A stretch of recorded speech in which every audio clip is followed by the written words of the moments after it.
জামায়াতে ইসলামের আমির ডাক্তার শফিকুর রহমান বলেছেন, মুসলিমদের মধ্যে অনৈক্য সৃষ্টি হয় এমন কোনো কথা বলা যাবে না।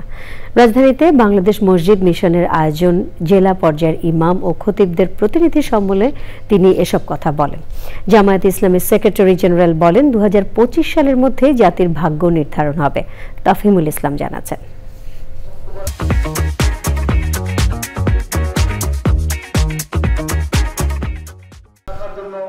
রাজধানীতে জেলা পর্যায়ের ইমাম ও খতিবদের নিয়ে প্রতিনিধি সম্মেলন আয়োজন করে বাংলাদেশ মসজিদ মিশন।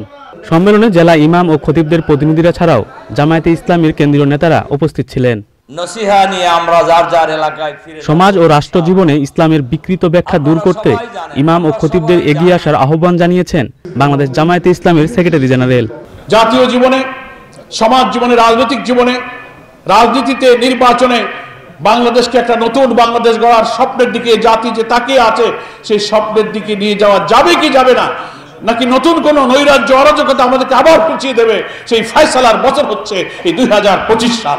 অনুষ্ঠানে প্রধান অতিথি জামায়াতে ইসলামীর আমির ইসলামের সঠিক বাণী তৃণমূলে ছড়িয়ে দেওয়ার আহ্বান জানিয়ে বলেন, বাছবিচার না করে কারো ব্যাপারে কোনো ধারণা করা যাবে না। সমাজকে মসজিদ থেকে বিচ্ছিন্ন করা হচ্ছে। একদিনে এই অবস্থা পরিস্থিতি তৈরি হয়নি। এর কিছু দায় উলামায়ে কেরামকে নিতেই হবে। উলামায়ে কেরাম তারা যদি এক হয়ে যান, ইনশাআল্লাহ বাংলাদেশ জান্নাতের বাগানে পরিণত হবে। ওয়াজে ও খুতবায় গাল গল্প না বলে দিনে দাওয়াত দেওয়ার আহ্বান জানান বক্তারা।